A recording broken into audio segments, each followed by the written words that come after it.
What's going on, guys? This is King Drell. Make sure you hit that subscribe button so you don't miss out on a single video. And join us on our nerdy adventure. It's funny that we had a Nickelodeon and Cartoon Network debate earlier. Oh no! I knew it. No! Because he can see these, and I know you can't see them. But for the purposes of people, and we got to get this out for the clips. One has to go risky. Tom and Jerry. Oh God. Bugs Bunny. Oh God. SpongeBob SquarePants. All right, everybody, look at her and zoom in.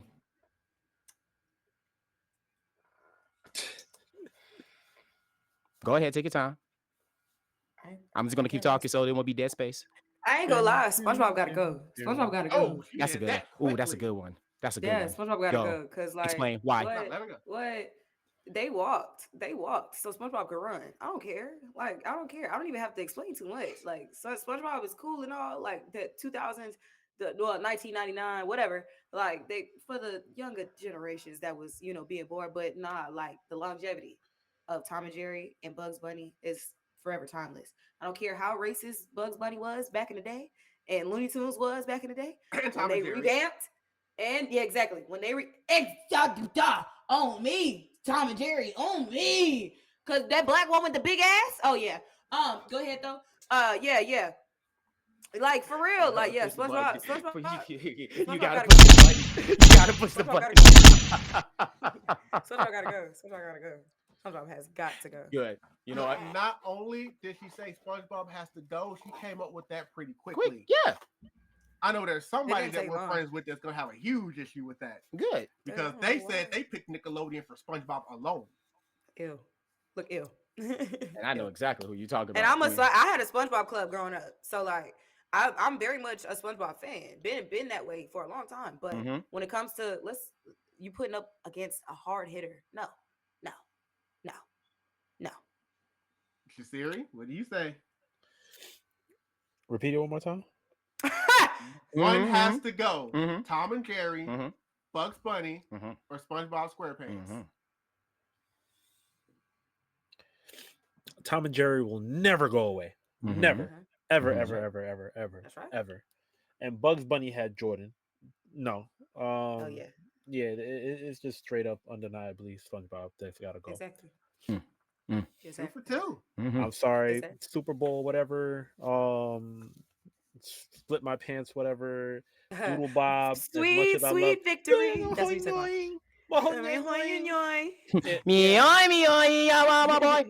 It could go because Tom's cousin from Brooklyn that be walking like this.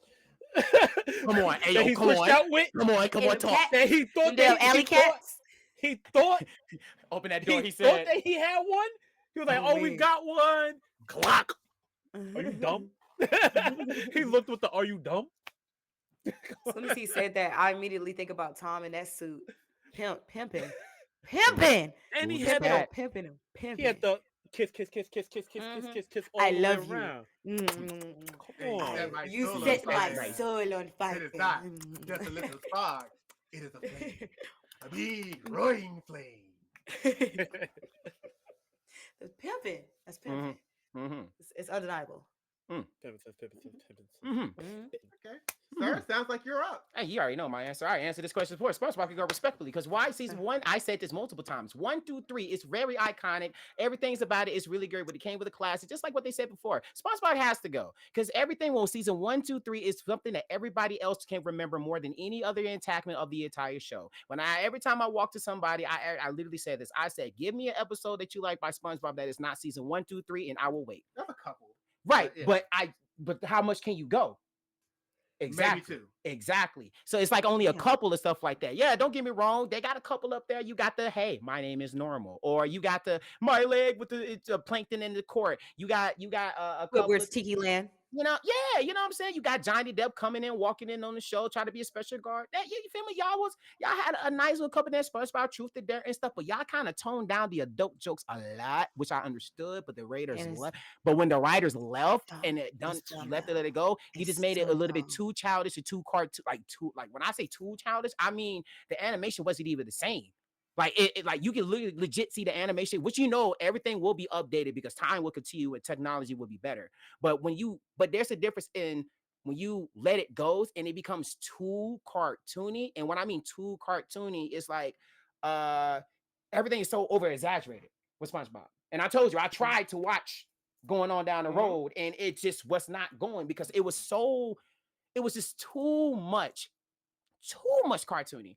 And I know it's a cartoon show, but dial it back some. But you didn't dial it back. You continue to impress us for, and then you push him into a world that he shouldn't even really been in. And then you made my boy Patrick super dumb. I mean, dumb. And except for that episode where apparently he could get smart by having the extra thing on and his y'all head. already know Was a later that was dumb. And you know how I feel about Patrick. Yeah, that was exactly what they were doing after. That was aggravating. And that made me so mad because Patrick, fun fact, is my favorite character on the show.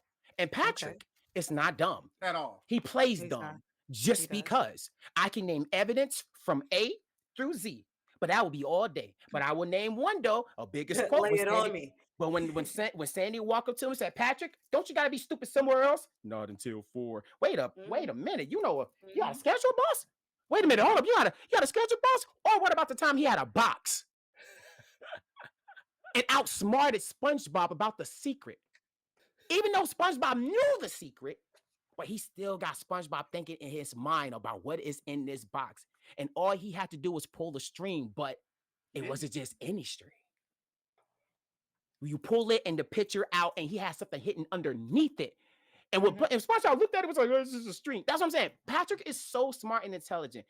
Looney until the later episodes when they made him actually stupid. Exactly. And that made me mad. So when it came to Looney Tunes, obviously we already know about the Looney Tunes, the Icon of Duck season, Rabbit season. We already know how I feel about that. I love one of my favorites of Bugs Bunny of all times, where he was on the stage with the opera guy. Yeah. Like bro was legit playing with them. And he was he shot somebody before he even started that. He shot somebody who was coughing. It was so funny. Like Bugs Bunny. Which was funny because that started going around when the world shut down to COVID. That scene started coming around, Bugs shooting somebody for coughing. Yeah, boom. He kept coughing. Gotta shoot him. Gots to shoot him. Damn. Like, bro, he was.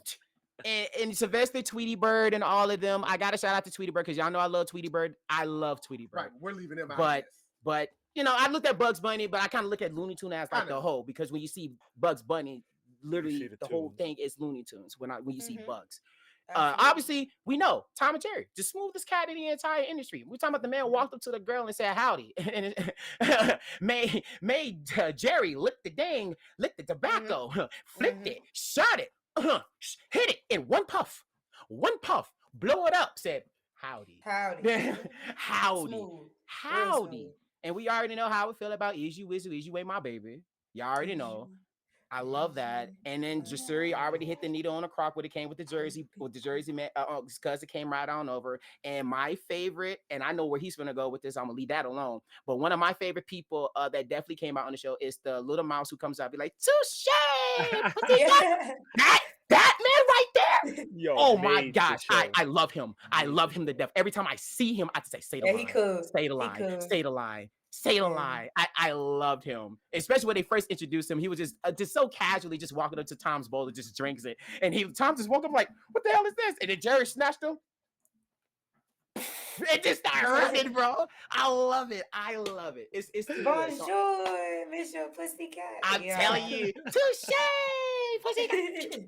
He was cool. He was fearless on me. He was fearless. Obviously, that's why. But go for it, boss. That's hilarious. Here's the thing. Because I know we're literally 3 for 3 at this point. A lot of people like to accuse, just because some people came first, that they should always stay on that pedestal and nobody can never knock them off. That's not necessarily true. No. Things can come along. The thing about SpongeBob SquarePants is, and I think we've said it all the time, whether you think it's the greatest cartoon of all time or not, it's probably the most quoted cartoon of all time. Yeah. You got Looney Tunes in there though, so it's a huge debate between those two. But they both have memes everywhere. No. I can quote Looney Tunes full episodes from beginning to end because that's what I watched growing up.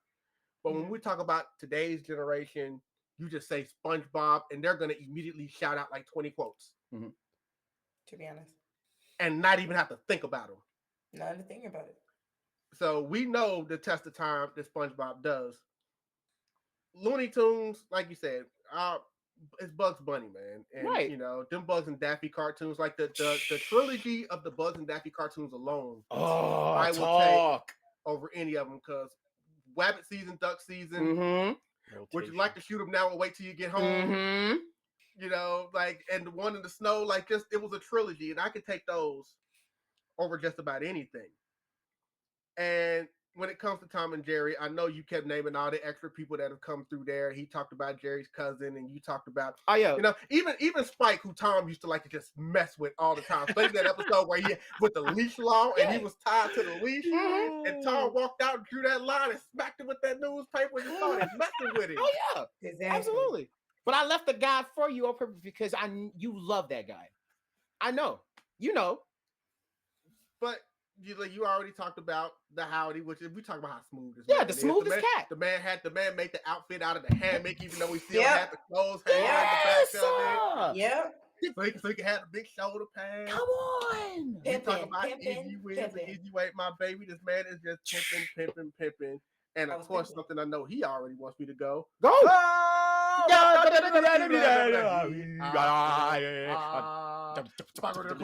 didn't ride it.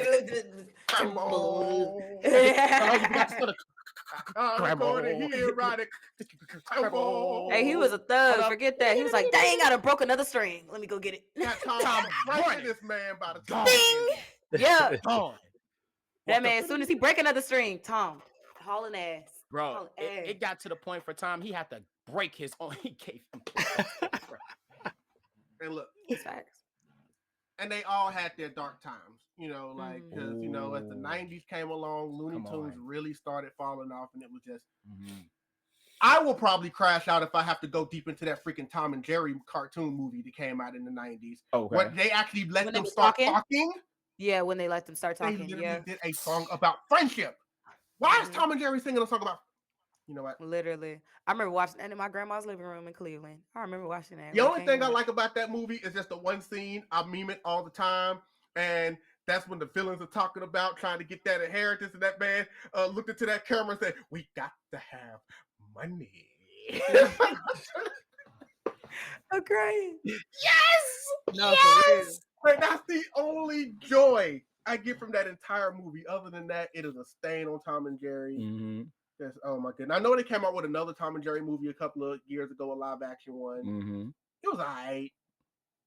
You know, it wasn't anything to write home about. I mean, I guess Tom and Jerry Kids was cool too. Like, I liked it. I didn't love it. Right. And they made the Tom and Jerry show, and then like I didn't like that one though. And all them terrible movies where they kept putting them in with other people, like Tom and Jerry and the Wizard of Oz. You know, Tom and Jerry. Oh my goodness. Tom and Jerry and Willy Wonka.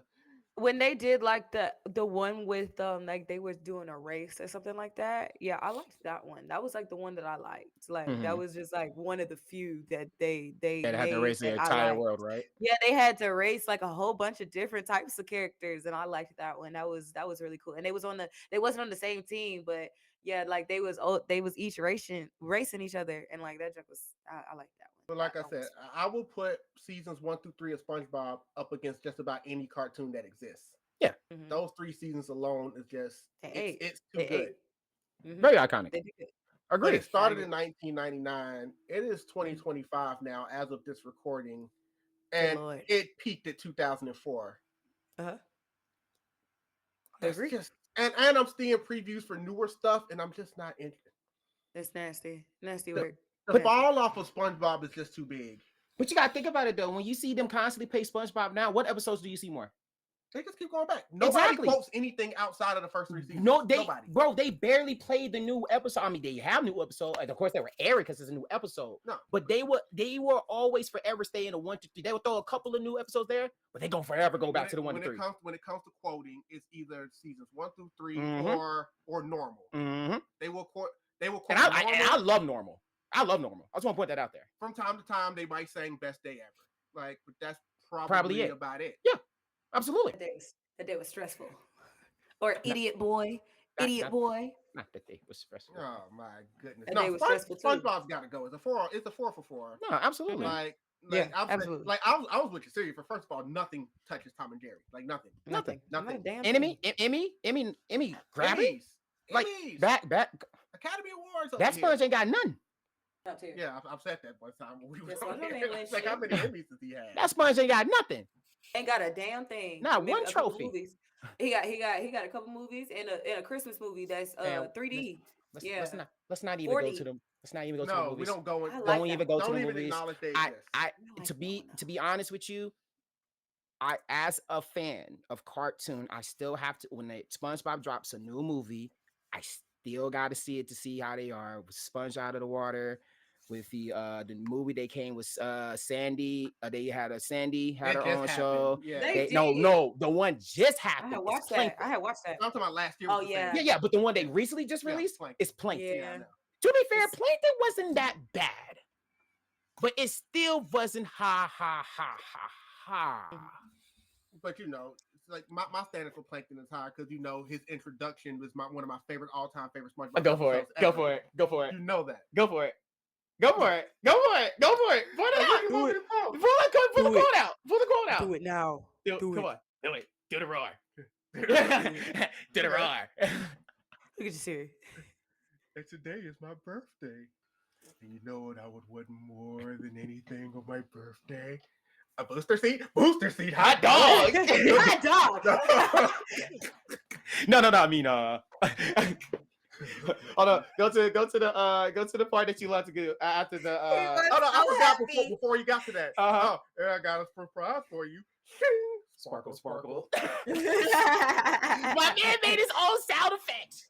Sparkle. That joke was funny. I ain't gonna lie, he had his moment. Shut your mouth, you hologram meatloaf again. My favorite. Yeah. Bro, Boomer had to look in the bed like mediocre. Shut your mouth, you mediocre clarinet player. Bro, that's classic episode. I just feel bad for Squidward, and I said this before because Squidward is so talented. Word. And once. Like he's so talented. And when I saw the other episode, Squidward, you know what I'm saying, dancing, you feel me? But it was still an iconic thing that everybody liked to do the dance when you see Squidward. Right. Twerks. But yeah, right. It's crazy. But it's just like when you see Squidward, and I just saw that episode when no, don't forget the part that he got so mad that he built that statue. He did that out of rage. Yeah, but you know what I'm saying. But it still count as like he put a talent in there. And then when SpongeBob was talented, he was talking about because Oscar but easy. It was the same episode. But it's still at the same time, he still kind of made SpongeBob like he was already great, but he kind of like made SpongeBob teach him in a way that he was supposed to be. Not because Squidward was better, but it just came to the point where SpongeBob started to be like, nah, you don't want to like this and stuff like that. And he was like, no, I want you to draw this. Wait, no, not like this circle. No, I want you. God, no, like he was like Squidward is so talented, and especially in the episode when he was legit feeling himself after when they was like Squid got G's, Squid got G's, and then when he played that cornet, he was feeling himself. That man, I never saw a man got down. He said, boy, I'm good. He was getting down. He was getting so down. They just debunked everything with Squidward after that, bro. It just made me so mad.